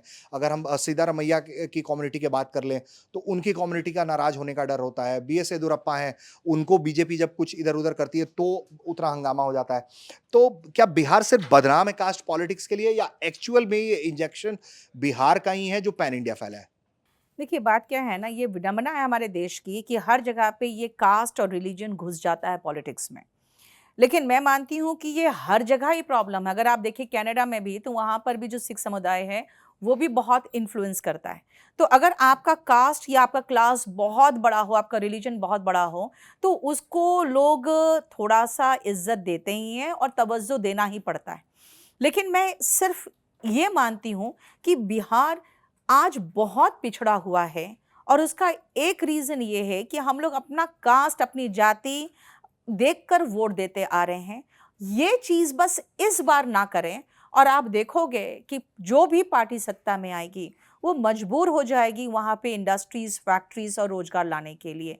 तो इस बार खाली एक बार मैं मानूँगी कि एक बार हमारे जो बिहारी भाई हैं, सब प्लीज़ एक बार रोज़गार के लिए वोट देके देखो, उसके बाद देखो, जब आपके पास रोज़गार आएगा, तो आपकी ज़िंदगी भी बहुत सफल होगी। बिहार में एक बहुत बड़ा चर्चित चेहरा है, सियासत में एक दायरे में है, लेकिन मीम के दुनिया में बड़ा प्रसार है उनका, नाम है उनका अनंत सिंह। अनंत सिंह को लेकर वो जिस तरीके से, जिस अंदाज में वो बात करते हैं, जो बहुत सरकाज़्म है उनकी बातों में, जो आज की भाषा में अगर हम कहें, तो बहुत सार्कास्टिकली बात करते हैं। उस उनको लेकर कोई टीका-टिप्पणी है? उनका जो ऑब्ज़र्वेशन होता है, उनकी जो बातें होती हैं, उसको लेकर कुछ कहेंगे आप? देखिए, बात क्या है ना, हमारे बिहार राज्य में एक दौर था जब बाहुबली का दौर था। अब वो दौर धीरे-धीरे खत्म हो रहा है, लेकिन कुछ बाहुबली ऐसे हैं जो अपने क्षेत्र में अपने लोगों को उन्होंने इतना आउट ऑफ द वे जाके हेल्प किया है कि उनका एक वोट का जो बेस है वो बन गया, वोट बैंक बन गया है। तो अगर आप कहें अनंत सिंह, तो उन्होंने भी अपना वोट बैंक बनाया है अपने लोगों के बीच में, उन लोग के लिए आउट ऑफ द वे जाके हेल्प करके। तो आप उनको भी नकार नहीं सकते हो। लेकिन हाँ, जहाँ तक बाहुबलियों का सवाल है, तो आप उनमें उनको रख सकते हो। हालाँकि मैं उनके बारे में बहुत ज़्यादा कुछ नहीं जानती हूँ। उनको जनरली मीम्स में ही देखती हूँ मैं भी। आप भी हँसती हैं आप उनकी बातों पे? तो उनके कुछ मीम्स बहुत फ़ेमस हैं, उनमें तो हँसी आ ही जाती है देखकर। नीतू मैम, पिछली बार जब आप मंच पर आई थी तो आपसे पूछा गया था, ये लोकसभा चुनाव के पहले की बात है, जब आपसे तमाम नेताओं पर आपकी राय पूछी गई थी। जो आपने राहुल गांधी के बारे में कहा था वो वायरल हो गया था। आपने कहा था कि वो जीनियस बंदा है। उसके बाद चुनाव आता है, चुनाव जो है वो इंडिया गठबंधन हार जाता है, देश में एक बार फिर मोदी सरकार आ जाती है। आज आप क्या कहेंगी राहुल गांधी के बारे में? जीनियस है या आपकी राय कुछ बदली? मेरी राय क्यों बदलेगी मैम? आपका जीत और आपका हार, आपके जो जनता है वो आपको किस तरह से लेती है, उस पर निर्भर करता है। कोई ज़रूरी नहीं कि अगर आप जीनियस हो, आप ईमानदारी से काम कर रहे हो या आप जनता के पक्ष में कुछ कर रहे हो, तो ज़रूरी नहीं कि आप जीतोगे। तो इसीलिए अगर आप कहोगे कि नहीं, चुनाव हारने के बाद वो जीनियस नहीं रहे, तो मेरी राय नहीं बदलती है इस मामले को लेकर। लेकिन जिस तरह राज्यों में भी कांग्रेस पार्टी चुनाव हारी है, उस पर नीतू मैम की एक टीचर की कोई राय उस पर बनती नज़र आती है? कोई सुझाव आपकी तरफ से बनता नज़र आता है? देखिए, जो बीजेपी है ना, वहाँ पे सारे नेता एक कार्यकर्ता की तरह काम करते हैं यूनाइटेड होके। अगर आप अपने पार्टी में देखिए, तो अगर आपकी पार्टी कहीं पर भी हारेगी ना, तो वहाँ पे तोड़-फोड़ शुरू होगा, आप कमज़ोर पड़ोगे, तो फिर आपको अपने पार्टी को सँभालना मुश्किल होता है। अगर आप जीत रहे हो, तो फिर सारे लोग शांति से बैठे रहते हैं, वो बगावत नहीं करते। आप खुद देखो ना, राजस्थान में हो, एमपी में हो, बड़े-बड़े चेहरे जो थे, उनको मुख्यमंत्री के पद से हटा के उन्होंने आम बना दिया और कहीं पर चूँ तक नहीं हुआ। ये काम कांग्रेस नहीं कर सकती क्योंकि कांग्रेस का अभी वो बेस नहीं है, वो आधार नहीं है, जो कई साल पहले था। तो इसीलिए अगर आप कहोगे कि हारने के बाद आपका वो विचार चेंज हो जाए या वो लेवल नहीं है, तो ऐसा है, हारने के बाद सबसे पहले अपने आप को बांधे रखना भी एक बहुत बड़ा टास्क होता है। तो इसमें राहुल गांधी को सारा टाइम एंड एनर्जी इनमें लगाना पड़ रहा होगा। लेकिन क्या कमियाँ आपको नज़र आती हैं? अगर आपने पिछले कुछ वक़्त में या पिछले 1-2 साल में अगर स्टडी किया हो कांग्रेस के पैटर्न को, राहुल गांधी की अप्रोच को, क्या कमियाँ आपको कांग्रेस पार्टी की नज़र आ रही हैं ऑर्गेनाइज़ेशनल तरीके से बोलें या जैसे भी? देखिए, जब आप विपक्ष में होते हो, तो बहुत सारी खामियां आप में दिखती है और बहुत सारी परेशानियां भी आती है। तो अगर आप वहां पर देखिए, तो कुछ उनके बहुत अच्छे लीडर्स हैं जो फ्रंट में आके अभी भी लीड कर रहे हैं और वो राहुल गांधी के साथ बिल्कुल कंधे में कंधा मिला के उनका साथ दे रहे हैं। लेकिन जब आप कई राज्यों में हार जाते हो, तो आपका ऑर्गेनाइजेशन ऐसे भी कमज़ोर हो जाता है। आपके जो कार्यकर्ता होते हैं थोड़े डीमोटिवेटेड हो जाते हैं, फिर वो अपना 100% नहीं दे पाते हैं और ये आप हर खेल में भी देखोगे कि अगर आप कॉन्फिडेंट होते हो तो जीतने के चांसेस ज़्यादा होते हैं। तो अभी फ़िलहाल उनका खराब दौर चल रहा है, बस और कुछ नहीं। अच्छा, एक सवाल ये भी कि आप जो भी कहती हैं, आपके बयान वायरल हो जाते हैं, आपकी वीडियोज़ वायरल हो जाती हैं अक्सर। क्या नीतू मैम के पास कोई ट्रिक है वायरल होने की या उन्हें पता है कि वो हैक कर ली है वो चीज़ कि कैसे वायरल होना है या फिर बस आप हो जाती हैं वायरल? नहीं, मैं बहुत नेचुरल हूँ, मैं कुछ भी सोच के या प्लान करके नहीं बोलती हूँ। तो शायद यही चीज़ लोगों को अच्छा लग जाता है कि बिल्कुल मैं नेचुरल हूँ और जो मन में आता है वो बोल देती हूँ, इसलिए शायद वायरल हो जाती हूँ। इससे कभी दिक्कत भी आपको दिक्कत का भी सामना करना पड़ा? कभी कहीं से फ़ोन आया कि ये क्या बोल दिया? दिक्कत तो आपके न्यूज़ तक वाले ने ही पिछली बार कर दिया था। आपका ही कुछ एक आध रील वायरल हो गया था। अदरवाइज़ मेरे पास किसी का फ़ोन नहीं आता। नहीं, लेकिन कहा तो आपने ही। हाँ, मैंने कहा तो मैं कहाँ मना कर रही हूँ। अच्छा, मैं आपकी कुछ वीडियोज़ देख रही थी, उसमें स्टूडेंट्स आपसे लगातार पूछ रहे थे कि नीतू मैम कौन-सी वेट लॉस जर्नी पर हैं? उसके बारे में कुछ आप बताना चाहेंगी? देखिए, वेट लॉस करने के लिए आपको जो कैलोरीज़ इनटेक है वो कम करना पड़ता है और थोड़ा-सा मसल्स टोनिंग के लिए आपको एक्सरसाइज़ करना पड़ेगा, वो भी वेट लिफ्टिंग का। तो 2 चीज़ें हैं वेट लॉस के लिए, एक है आपको कैलोरी इनटेक जो है वो कम करना पड़ेगा और जिम जाना पड़ेगा। ये 2 है, बस इसके अलावा कुछ नहीं है। जो आप लोग नींबू पानी पीते हो, शहद पीते हो, पता नहीं क्या-क्या करते हो, वो सब चीज़ें बेकार की बातें हैं। नहीं, लेकिन आपके स्टूडेंट्स तो ये जानना चाहते हैं कि आपका रूटीन क्या है एग्ज़ैक्टली इस वक़्त? मैं सुबह उठ के सीधा तैयार होके क्लास जाती हूँ। क्लास से आने के बाद क्योंकि मैं मॉर्निंग में मैं बहुत लो एनर्जी नहीं लगता है मुझे, मैं फ़ील नहीं करती हूँ उतना ज़्यादा एनर्जेटिक, तो इसलिए मैं मॉर्निंग में एक्सरसाइज़ नहीं करती हूँ। 12:30 के आने के बाद मैं लंच करती हूँ, 2:30 बजे के लगभग मैं जाती हूँ जिम। मेरे घर में ही जिम है, मैं एक्सरसाइज़ करती हूँ। उसके बाद फिर 4 बजे से फिर मेरा रात तक क्लास रहता है। तो ये मेरा डेली रूटीन होता है। अच्छा, कुछ कमेंट्स ऐसे भी आए कि नीतू मैम के पास लैंड क्रूज़र है और लोगों ने ये भी पूछा कि क्या इनकम के सोर्स हैं नीतू मैम के? कहाँ-कहाँ से आपकी कमाई होती है? यूट्यूब से कमाई होती है पूर्ण रूप से या और जो माध्यम है वहाँ से भी आपकी कमाई? तो क्या सोर्स ऑफ इनकम है आपका? यूट्यूब से कोई ऐसी खास कमाई नहीं होती, आपको पता ही है, आप के चैनल्स होंगे तो बहुत ज़्यादा कमाई तो नहीं होती। हुँ। इंस्टाग्राम में मैं किसी के साथ कोलैब तो नहीं कर रही हूँ क्योंकि मेरे अपने बिज़नेस है। तो मेरी कमाई का मेन ज़रिया मेरा केडी लाइव है, जिसमें मैं पढ़ाती हूँ। केडी कैंपस है और मैं कई किताबें लिखती हूँ जो केडी पब्लिकेशन के अंदर छपते हैं। तो मेरे मेन आमदनी का स्रोत यही है। और आमदनी कितनी है? ये भी पूछा जा रहा है। आमदनी हमारी ज़्यादा कुछ ख़ास होती नहीं क्योंकि जितनी आमदनी होती है हुँ। उतना खर्च भी होता है। आप अगर कंपनी चला रहे हो तो आपको अच्छे से पता होगा कि कंपनीज़ में खर्च बहुत होते हैं। तो मैं कंपनीज़ चला रही हूँ, बहुत लोगों को रोज़गार दे रखा है हमने और मैं अपने सिर्फ़ अपने कमाई के लिए नहीं करती हूँ, क्योंकि हमारे यहाँ पे कम से कम 200 से 250 लोग एम्प्लॉयड हैं। तो मेरा यही रहता है टारगेट कि भाई सबके पास सैलरी टाइम से पहुँच जाए, सब कुछ ठीक-ठाक कंपनी चलती रहे, बस ये टारगेट रहता है। चूँकि आपकी राय देश, समय, काल, परिस्थिति के बारे में बहुत मुखर है और उसके लिए आप जानी भी जाती हैं। मेरा एक सवाल जिसका नोटिफ़िकेशन आज ही आया है, जो देश में जातीय जनगणना मतलब जनगणना और उसके साथ जो जातीय जनगणना होगी, उसके टर्म ऑफ रेफ़रेंस और उसके एसओपीज़ जो है वो डिफ़ाइन कर दिए गए हैं। तो एक तो जनगणना और दूसरी जातीय जनगणना, इस पर आपकी कोई ओपिनियन है?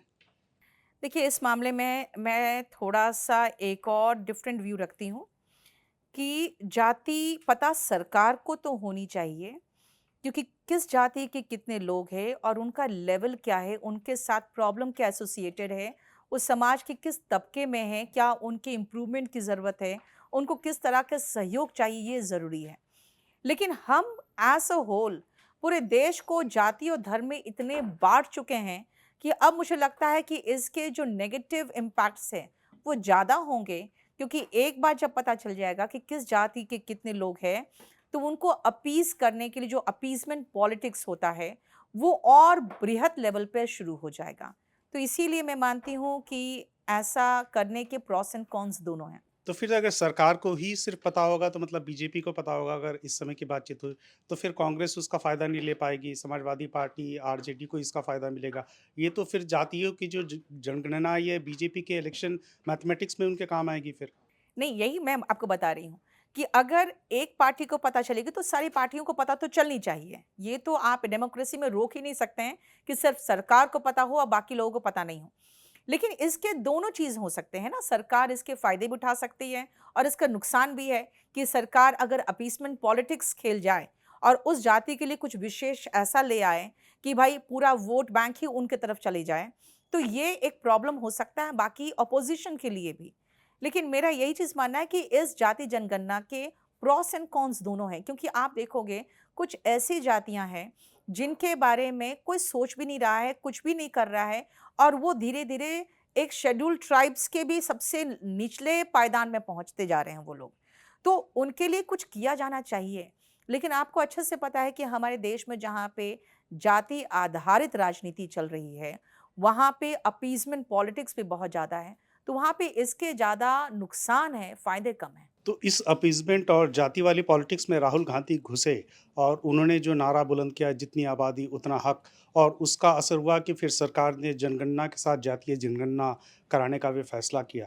तो ये जो पॉलिटिक्स है कि जातीय जनगणना किसने कराई, किसकी वजह से हुई, तो इसमें कोई क्रेडिट जो है राहुल गांधी को मिलता है? देखिए, एक चीज़ है, राहुल गांधी ने अगर आवाज़ उठाया है और जनगणना अगर बीजेपी सरकार करवा रही है, तो आप अच्छे से जान लीजिए कि राहुल गांधी को कोई क्रेडिट देने वाला नहीं है, क्योंकि कुछ दिनों के बाद ये भूल जाया जाएगा। सेकेंडली, अगर राहुल गांधी ने कहा है कि जाति जनगणना होनी चाहिए और अगर इस सरकार ने, वर्तमान सरकार ने जाति जनगणना करवा ली और उनको पता चला कि हाँ, अच्छा ये जाति का इतना ज़्यादा वोट बैंक है जो हमें मिलना चाहिए और उन्होंने उनके लिए कुछ पॉलिसी या कुछ रिजर्वेशन करके लेके आ गए, तो अल्टीमेटली फ़ायदा सरकार को होगी और ना कि राहुल गांधी को। तो राहुल गांधी जब तक विपक्ष में है, उनके मांग जो उठाए हुए मांग है, अगर वो बीजेपी पूरा करेगी भी, तो क्रेडिट कुछ सालों के बाद राहुल गांधी को कोई नहीं देगा, क्योंकि वो भूल जाएंगे लोग। उनको सिर्फ इतना ही पता होगा, याद होगा कि एनडीए सरकार ने ये किया है। लेकिन राहुल गांधी ने भी जो जातीय जनगणना की जो पॉलिटिक्स शुरू की, उसमें जो उनका फ़ोकस था वो ओबीसी की तरफ था। राहुल गांधी कहते रहे कि हम अपने कांग्रेस पार्टी के अंदर वो कहते रहे कि हम दलित, मुसलमान और ब्राह्मणों में उलझे रहे और जो ओबीसी वोट बैंक था वो कांग्रेस पार्टी से छिटक गया। तो क्या ये जो अब जातीय जनगणना हो रही है, राहुल गांधी का जो ओबीसी आउटरीच है, उससे कांग्रेस पार्टी को कोई फ़ायदा होना चाहिए? देखिए, जो बीजेपी ने कुछ गरीबों के लिए जो प्रोजेक्ट्स वगैरह उन्होंने लॉन्च किया था, जो स्कीम्स लेके आई थी बीजेपी, उसके कारण इनके साथ बहुत सारे दलित समाज के लोग भी हैं जो जुड़ गए, जो कि हार्डकोर मायावती के समर्थक थे और वो सिर्फ मायावती को ही, बहन जी को ही वोट देते थे। तो अगर ये कहेंगे कि नहीं हमारे से ओबीसी छिटक गया, वो कहेंगे अगर हमारे से ये दलित छिटक गए, तो बेसिकली क्या है कि धीरे-धीरे बीजेपी, एनडीए सारे समाज में वो अपना जड़ मजबूत करते जा रहे हैं, क्योंकि वो एज़ एन ऑर्गेनाइज़ेशन काम करते हैं और सारे नेता कार्यकर्ता के रूप में काम करते हैं। तो ऑफ कोर्स अगर आप अपोज़िशन में बहुत सालों तक रहेंगे, तो आपके जो बिल्कुल फॉलोअर्स थे, जो बिल्कुल ब्लाइंड फ़ेथ रखते थे कांग्रेस में या किसी भी पार्टी में, चाहे मायावती की पार्टी क्यों ना हो, वो धीरे-धीरे आपको छोड़ के सरकार की तरफ इसलिए जाएँगे, क्योंकि सरकार उनके पक्ष में बहुत सारे स्कीम्स लेके आ रही है, जो उनको सीधा फ़ायदा पहुँचा रहा है। तो वो तो ऐसा तो होगा ही, अगर आप बहुत दिनों तक विपक्ष में रहेंगे, तो आप जनता से दूर होते चले जाओगे। तो आपको लग रहा है कि राहुल गांधी भी विपक्ष में रह जाएँगे, क्योंकि 2014 से ये सिलसिला चल रहा है और फिलहाल तो कन्फर्मेशन है कि 2029 तक सरकार चलेगी बीजेपी की। देखिए, इसलिए 2014 से 2024 तक 10 साल हो गए और तब तक ये विपक्ष में रहे हैं। हालाँकि विपक्ष में रह के भी ये बहुत एक्टिव रहे हैं, बहुत ही काम कर रहे हैं, बहुत लोगों से मिल रहे हैं। लेकिन आप कोई भी काम जनता के पक्ष में तभी कर सकते हो, जब आप सरकार में हो, क्योंकि सरकार में रहोगे तभी आप स्कीम्स लॉन्च कर सकते हो जनता के लिए। तो मेरा मानना है कि बहुत सालों तक अगर आप सत्ता से दूर रहेंगे, तो आपको प्रॉब्लम होगा, जो राहुल गांधी को वास्तव में अब हो रहा है। मैम, पिछले कुछ दिनों में एक जो बड़ी एक्टिविटी जो हुई भारत-पाकिस्तान के बीच हुई, ऑपरेशन सिंदूर हुआ और उसके बाद फिर वो सीज़ फायर हो गया। तो सीज़ फायर पर आपकी कोई ओपिनियन है क्या? मैं सीज़ फायर पे मानती हूँ कि यहाँ पे हम लोग थोड़ा बैक फुट पे आ गए। सीज़ फायर जितनी जल्दी हुआ है और वो भी अमेरिका का कहना है कि हमने करवाया है, तो आपको अच्छे से पता है कि पाकिस्तान के मामले में, पाक ऑक्युपाइड कश्मीर के मामले में, हम कभी भी कोई भी तीसरा पक्ष को बीच में रख के बातचीत को बिल्कुल टोटल ही अगेंस्ट थे। तो इस मामले में इस बार जो अमेरिका का रुख था कि हमने सीज़ फायर करवाया और उसके बाद सीज़ फायर हुआ, तो इसमें हम थोड़े बैक फुट पे तो आए हैं। और ये जो इसका जो राजनीतिक नफ़ा-नुकसान, उसका कोई गुणा भाग हो सकता है क्या? देखिए, ये तो डिपेंड करता है कि आप इसको किस तरह से जनता के आगे प्रेज़ेंट कर रहे हैं। तो जनता के आगे जो प्रेज़ेंट किया गया है, वो बहुत ही भावनात्मक है। नाम भी रखा गया था ऑपरेशन सिंदूर। तो इस मामले को लेकर जहाँ तक मैं जानती हूँ, जहाँ तक मैं समझती हूँ कि जो हम लोग सीज़ फायर को लेके बैक फुट पे आए हैं, उसका ऐसा रिपरकशन नहीं हो रहा है सरकार पर, नहीं होने वाला है सरकार पर। तो मैम, राजनीतिक चर्चाएँ हमने बहुत कर ली हैं। अब चूँकि आप शिक्षक हैं, तो थोड़ा-सा मैं अपने भी ज्ञान के लिए और बच्चों के लिए भी थोड़ी बातचीत करना चाहूँगा। मैम, इंग्लिश पढ़ाती हैं आप। मैं उस जगह से आता हूँ जहाँ इंग्लिश का नाम सुनते ही पसीने छूट जाते हैं। मैं अपने पूरे राज्य को बदनाम नहीं कर रहा हूँ, लेकिन मतलब कमोबेश मेरा हाल एक वक़्त ये रहा है। मैं झारखंड से मैंने पढ़ाई की है, धनबाद से। तो वैसे बच्चों के लिए जिनको अंग्रेजी के नाम पर जिनके पसीने छूट जाते हैं, खासकर उन हिंदी धारा प्रवाह बोलने वाले राज्यों के बच्चों को अंग्रेजी बेहतर करने के लिए क्या करना चाहिए? क्या टिप्स हैं, अगर आप 1, 2, 3, 4, 5? सबसे पहले आप किसी चीज़ के रिक्वायरमेंट को महसूस करोगे, तो उसको बेहतर करोगे। इंग्लिश एक ऐसा सब्जेक्ट है जो आपको सीधा ग्रुप डी की नौकरी से ग्रुप बी की नौकरी में पहुंचा देता है। अब ग्रुप बी की जितनी भी नौकरी है ग्रुप बी की, अगर आप देखोगे तो सब में इंग्लिश बहुत ही ज़्यादा इम्पोर्टेंस रखता है। आप इंग्लिश अगर शुरू करना चाहते हो तो सबसे पहले शॉर्ट स्टोरीज पढ़ो। आप जो डेली यूज़ के जो सेंटेंसेस हैं उनको इंग्लिश में बोलना शुरू करो। आपस में जो फ्रेंड सर्कल है उनके बीच में कि रोज़ हम लोग ज़्यादा से ज़्यादा कोशिश करेंगे इंग्लिश में बात करने की। आप अगर जितने भी सोशल मीडिया है उसमें इंग्लिश में पोस्ट करिए और ऑन कैमरा कोशिश करिए जब खुद सामने बैठकर अपने आप को रिकॉर्ड करो और कुछ इंग्लिश में रोज कम से कम 5 से 10 मिनट बोल के अपने आप को देखो कि हम कैसे लग रहे हैं जब इंग्लिश में बोलते हैं तो मेरा मानना है कि शुरुआती आप करिए शॉर्ट स्टोरीज से और स्मॉल सेंटेंसेस से। यहाँ से आप धीरे-धीरे जब कॉन्फिडेंट होगे, तो अपने आप ये लैंग्वेज आएगा क्योंकि ये लैंग्वेज देखा जाए सही मायने में तो हिंदी से आसान है। मैम इंग्लिश को लेकर ही और जैसे अच्छी अंग्रेजी बोलने के लिए क्या करना चाहिए? अच्छी अंग्रेजी देखिए मैं मानती हूँ कि जो इंग्लिश मीडियम के स्टूडेंट्स हैं अगर वो थोड़ा सा भी कोशिश करते हैं तो बहुत अच्छी इंग्लिश बोलने लगते हैं क्योंकि उनका बेसिक्स जो होते हैं वो क्लियर होता है। तो अच्छी इंग्लिश बोलने के लिए सबसे पहले आपको शुरुआत तो बेसिक से करना पड़ेगा। जो डेली यूज़ की वोकैबलरीज हैं प्लस आपका जो एनवायरनमेंट आप जहाँ रहते हैं वहाँ से रिलेटेड सारे सेंटेंसेस आपको आने चाहिए। आप इंग्लिश में सोचना शुरू करो। पहले शॉर्ट स्टोरीज पढ़िए फिर नॉवेल्स पढ़िए कुछ अच्छी किताबें पढ़ी है, बहुत अच्छी किताबें भी हैं बाज़ार में। द आर्ट ऑफ लेटिंग गो मैंने जैसे हाल में पढ़ा है। उसके बाद एक एटॉमिक हैबिट्स है, वो देखिए। तो आप अच्छी किताबें इंग्लिश में पढ़िए, आप बहुत पॉज़िटिव थॉट से भी भर जाओगे और इंग्लिश भी अच्छी होती चली जाएगी। कब अच्छी हो जाएगी आपकी इंग्लिश आपको पता भी नहीं चलेगा। अच्छा मैम मुझे ये बताइए कि ये अंग्रेजी के नए-नए शब्द कहाँ से पढ़े जाते हैं? हम लोग जब पहुँच रहे होते हैं एक लेवल पे उसके बाद फिर पता चला कि नहीं इंग्लिश का गेम अप हो चुका है। अब चिट्ठियाँ ऐसे लिखी जा रही हैं, अब मेल्स ऐसे लिखे जा रहे हैं, ऐसे नए शब्दों का प्रयोग हो रहा है। तो ये नए शब्द बच्चों को कहाँ मिलेंगे? देखिए, नए शब्द कुछ होते नहीं हैं। उसी शब्द का जो सिनोनिम्स होते हैं ना, उन्हीं को थोड़े जो डिफ़िकल्ट सिनोनिम्स होते हैं, उनको उठा के नए शब्द बना दिए जाते हैं। ये सारी चीज़ें आप ज़िंदगी भर करते रहोगे, अपने आप को अपडेट जो कहते हैं ना, वो ज़िंदगी भर करते रहोगे। आप किसी भी फ़ील्ड में जाइए, आप जब भी कोई काम करोगे देखोगे कि नया जनरेशन आएगा, कुछ नया सिखा के आपको जाएगा। तो इंग्लिश भी वैसे ही है। तो आपको सबसे पहले अपने बेसिक्स ठीक करने हैं, स्पोकन ठीक करना है।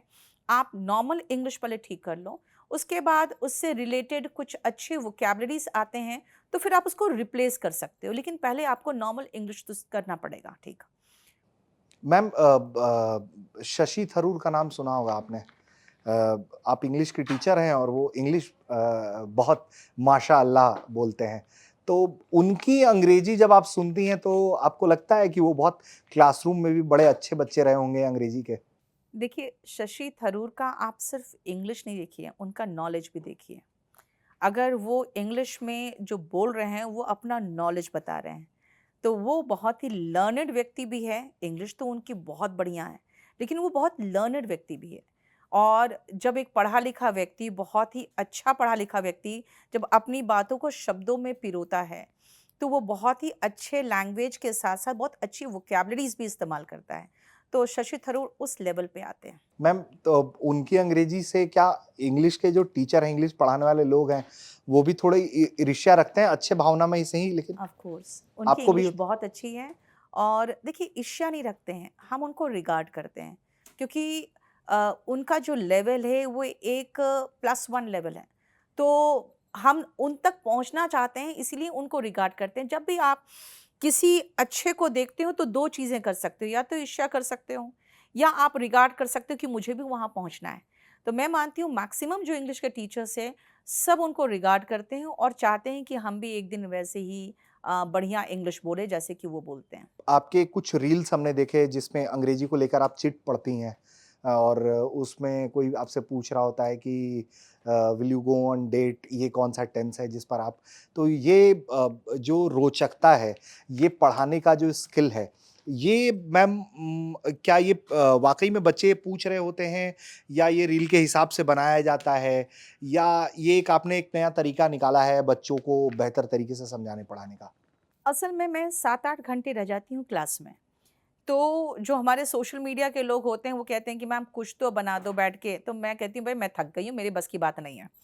तो उन लोगों ने क्या किया ना क्लास में कैमरा लगाना शुरू कर दिया और वहाँ से जो नेचुरल रील्स निकले, अब वो लोग मुझे कहते भी नहीं है कि आप आके ज़रा कुछ 1-2 रील बना दो, क्योंकि उनके लिए वही सफिशिएंट रहता है।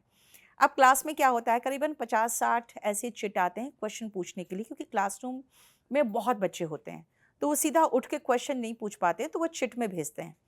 तो उसमें 40-50 लगभग तो क्वेश्चंस ही आते हैं मेरे पास। 4-5 ऐसे आते हैं चिट जो मज़ाक वाले होते हैं। तो आपको पता ही है, 1.5-2 घंटे जब पढ़ा रहे हो आप, तो थोड़ा क्लास मोनोटोनस हो जाता है, बोरिंग हो जाता है। तो उस बीच में ऐसा कोई चिट आता है तो मैं पढ़ लेती हूँ। बच्चे भी थोड़े से रिफ्रेश्ड हो जाते हैं, फिर पढ़ाई में चले जाते हैं हम लोग। आजकल मैम एक और टीचर हुए अवध ओझा जी बड़ी चर्चा में रहे, वो चुनाव-उनाव लड़े बेचारे हार गए। इन दिनों फिर प्रयासरत हैं, ऐसा लग रहा है कि उत्तर प्रदेश में भी कोई ज़मीन तलाश रहे हैं अपनी। अवध ओझा जी के पढ़ाने का जो तौर तरीका है या बच्चों के सामने कहा जाता है कि टीचर बुनियाद है बच्चों की पढ़ाई का। जिस देश का शिक्षक खराब होता है, उस देश का भविष्य भी खराब हो जाता है। कम से कम इतना हम लोग मानते तो हैं, भले सम्मान शिक्षकों को इस मुल्क में उतना नहीं मिल पा रहा है। लेकिन वो जिस तौर तरीके से पढ़ाते हैं बच्चों को या जिस तरीके से वो गुंडागर्दी की कहानियाँ सुनाते हैं, रंगबाजी की कहानियाँ उसको इंडोर्स करती हैं आप। आपको लगता है बच्चों के सामने इस तरीके के इंप्रेशन अगर पड़ेंगे तो जो सभ्य सोसाइटी बननी चाहिए वो नहीं क्रिएट हो पाएगी? नहीं, मैं मानती हूँ कि आप गुंडागर्दी को एंडोर्स बिल्कुल नहीं कर सकते क्लास में, क्योंकि मैं बच्चों को समझाती हूँ कि कभी भी आपस में ज़रा-सा भी मत भिड़ना, क्योंकि एक एफआईआर आपके खिलाफ अगर हो गया, तो आपका सिलेक्शन होने के बाद भी आपको नौकरी से निकाला जा सकता है, क्योंकि आपके खिलाफ वो एफआईआर कहीं न कहीं पड़ा होगा, जो ऑनलाइन भी अब दिखता है। तो इसीलिए बहुत ही शालीनता के साथ कहीं पर भी लड़ाई भी हो रहा है, वहाँ से भी दूर हट जाओ और कभी भी किसी तरह के लफड़े में मत पड़ो। तो मैं मानती हूँ इस गुंडागर्दी को तो मैं बिल्कुल भी एंडोर्स नहीं करती हूँ। हाँ, ये ज़रूर है कि वो जिस लैंग्वेज में पढ़ाते हैं, जनरली मेरा देखा जाए तो अगर आप पॉलिटिक्स में देखिए लालू यादव हो या पढ़ाई में देखिए तो अवध ओझा हो या खान सर हो, आप जब लोगों को उनके लैंग्वेज में समझाते हो, तो उनको ज़्यादा समझ में आता है। तो शायद इनका वायरल होने का रीज़न यही है कि वहाँ के क्षेत्र के बच्चों को उन्हीं के लैंग्वेज में वो समझाते हैं। आपकी बातचीत है अवध ओझा जी से? नहीं, अभी तक तो मैंने उनसे कोई बातचीत नहीं की है। अच्छा, हुँ। तो इसके ज़रिए आपने ये भी बताया कि आपकी कोई अपनी राजनीतिक महत्वाकांक्षा, आप अपने आप को देखना चाहती हैं सांसद के तौर पर शपथ लेते हुए, विधायक के तौर पर शपथ लेते हुए? देखिए, अभी तक मैंने ये सोचा नहीं है और मैं बताऊँ तो मैं बहुत ही स्पष्ट वक्ता हूँ और मैं जो मेरे स्टूडेंट्स हैं, उनके बहुत ज़्यादा पक्ष में रहती हूँ, उनके भले के लिए सोचती हूँ। तो अगर उनके भले को देखते हुए अगर मुझे कोई स्थान मिलेगा, तो मैं ज़रूर लेना चाहूँगी। लेकिन हाँ, मेरी अपनी कोई ऐसी राजनीतिक महत्वाकांक्षा नहीं है कि मैं अपने लिए कुछ करना चाहूँगी। कभी-कभी मुझे महसूस होता है जब मैं अपने स्टूडेंट्स को बहुत मेहनत करते हुए देखती हूँ और देखती हूँ उसका सिलेक्शन नहीं हुआ, तो अंदर मन ही मन तो जानती हूँ कि जब वैकेंसीज़ कम है तो सिलेक्शन कहाँ से होगा। शिक्षा तो मंत्री बनना चाहती हैं आप? तो तो मैं ये मानती हूँ अगर उनके लिए अगर मुझे कुछ मौका मिला करने का, तो मैं ज़रूर करना चाहूँगी। तो मतलब सिर्फ विधायक सांसद नहीं बनना है, मंत्री बनाओगे तो बताओ आती हूँ फिर मैं। देखिए, मैं काबिलियत रखती हूँ और मैं मानती हूँ अगर मैं काबिलियत रखती हूँ, तो मैं कहीं भी जाऊँ तो सम्मान वाले पद पे जाना चाहूँगी। अदरवाइज़ मैं अपने बच्चों के साथ अपने इंस्टीट्यूट में खुश हूँ। तो मैम पसंदीदा जगह क्या होगी अगर कभी भविष्य में मौका मिला? झारखंड, बिहार, दिल्ली या कहीं और? देखिए, झारखंड हो, बिहार हो, दिल्ली हो, सब जगह के स्टूडेंट्स तो मेरे पास है ही और मुझे नहीं लगता है कि कहीं की भी समस्या अलग है। सब जगह मेरे जो स्टूडेंट्स हैं उनकी समस्या एक ही है और वो है एक रोज़गार। कम पढ़े लिखे हैं तो कहीं प्राइवेट नौकरी हो, किसी इंडस्ट्री में हो, ज़्यादा पढ़े लिखे हो तो सरकारी नौकरी हो। मुझे यही समझ में नहीं आता कि वैकेंसीज़ क्यों घटती चली जा रही है और बच्चों को जो अच्छे पढ़े लिखे बच्चे हैं, उनको क्यों नहीं मौका मिल रहा है। तो ये सवाल तो मैं सरकार से यहाँ बैठ के भी पूछ न सकती हूँ, लेकिन अगर मैं सरकार में रहूँ तो शायद इसके लिए कुछ काम कर सकती हूँ। बस यही चाहती हूँ। तो मैम अभी तो बिहार का चुनाव आ रहा है, बिहार के चुनाव में तो कोई प्लान नहीं है तो थोड़ा-सा हम लोगों को ही बता दीजिए पहले तो? नहीं, ऐसा ना मुझे कहीं से कोई ऑफ़र मिला है और ना ही मैं कहीं जा रही हूँ। ऐसा कोई प्लानिंग नहीं है, अभी तक मैंने कुछ अच्छा भी कोई कोई ऑफर देगा अपने तरफ से प्लान नहीं है। ऑफर देगा तो सोचेंगी बिहार चुनाव में? ऑफ़र देगा तो मैं सर फ्रैंकली बताती हूँ कि मैं बहुत ही अपफ्रंट हूँ, मैं सोचूँगी, लेकिन सरकार में रहूँ, विपक्ष में रहूँ, कहीं भी रहूँ, मेरा सिर्फ़ एक ही मकसद है और वो है जो स्टूडेंट्स जो है आज के जो युवा है, जो स्टूडेंट्स हैं, उनके लिए कुछ करना? ठीक है। मैम एक आखिरी सवाल है मेरा, गंभीर विषय है। इस देश में कोचिंग माफिया पे बहुत बात होती है। कोचिंग संस्थान आप भी चलाती हैं। लंबा एक्सपीरियंस है आपको इसका। महँगा पढ़ाई स्कूल का, ब बच्चे कॉम्पिटिशन की तैयारी में जा रहे हैं, कोचिंग में बहुत महँगे फ़ी। एक तरीके से ये पूरा रैकेट बन गया है। बच्चों के दिमाग में ये बात डाल दिया गया है कि अगर नौकरी सरकारी लेनी है, तो कोचिंग जाके लेना ही पड़ेगा। ये जो रैकेट एक तरीके से ऑपरेट हो रहा है, अब तो बच्चों को 8वीं 9वीं क्लास से कोचिंग में डाल दिया जा रहा है, उसके पहले ट्यूशन लग जा रहा है। ये पहले कल्चर नहीं था हमारे यहाँ। ये सब जो हो रहा है, उसमें आप अपने आप को कहाँ खड़ा पाती हैं? क्या आप भी कोचिंग माफियाओं की ही श्रेणी में लोग आपको रख रहे हैं, या आप अपने आप को उनसे इतर पाती हैं, तो क्यों पाती हैं? मैं अपने समय की बात बताती हूँ सर। जब 7th-8th में हम पहुँचे, तो मुझे मैथ्स बिल्कुल समझ में नहीं आता था, क्योंकि सच कहें तो टीचर बहुत अच्छा नहीं पढ़ाते थे। अब मैं दिन-दिन भर स्ट्रगल करती रहती थी, एक-एक क्वेश्चन में 2-2 घंटे उसी में बिज़ी हूँ, नहीं हो रहा है, नहीं हो रहा है। तो जब मैं 9th में गई हूँ, तो मैंने कहा कि मुझे मैथ्स में ट्यूशन लेना पड़ेगा। घर में इस बात पे बवाल हो गया कि 9th में ट्यूशन, 10th में 2 महीने का ट्यूशन सभी बहनों ने लिया, तो तुम 9th से ट्यूशन क्यों लोगी? लेकिन उसके बाद मैंने बहुत ज़िद किया, तब जाके घर से अलाउड हुआ कि आप जाके ट्यूशन पढ़ सकते हो। अब जब मैं ट्यूशन में गई हूँ, तो वहाँ पे हम लोग 4-5 लड़कियाँ थी जो पढ़ रही थी, तो आपको पता है पर हेड खर्चा ज़्यादा हो गया। तो इसमें भी बवाल हुआ कि भाई ये कितने महीने तक तुम्हारा ट्यूशन चलेगा? देखिए हमारे समय में ये नहीं था, लेकिन रिक्वायरमेंट तो था, क्योंकि मैथ्स समझ में खुद करना नहीं आता था और स्कूल में अच्छी पढ़ाई नहीं हो रही थी।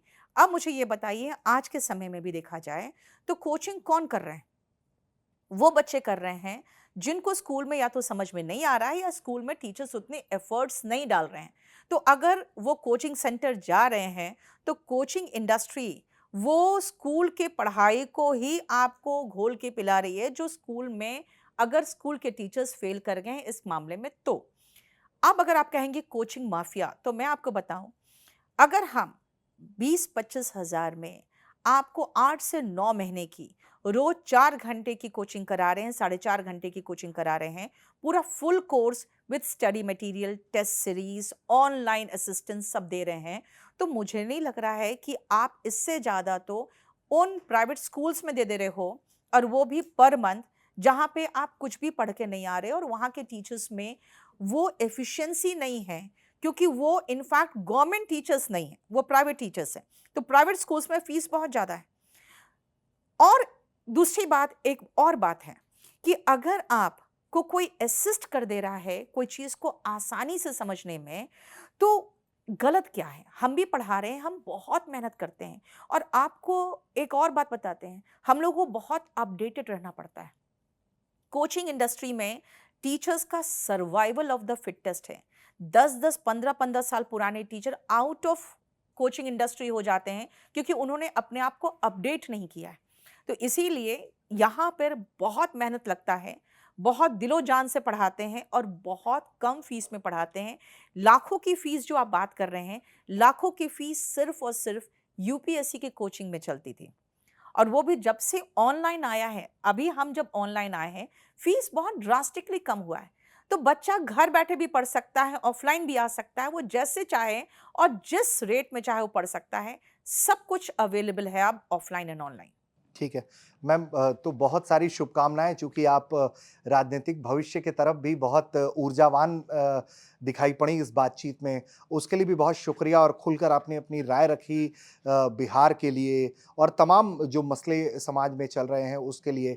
बच्चों को लेकर भी आपने कुछ ज़रूरी टिप्स दिए, उसके लिए भी। तो आपने वक़्त दिया मैम, मंच पर आप आईं। बहुत-बहुत शुक्रिया उसके लिए आपका। Thank you sir, thank you so much.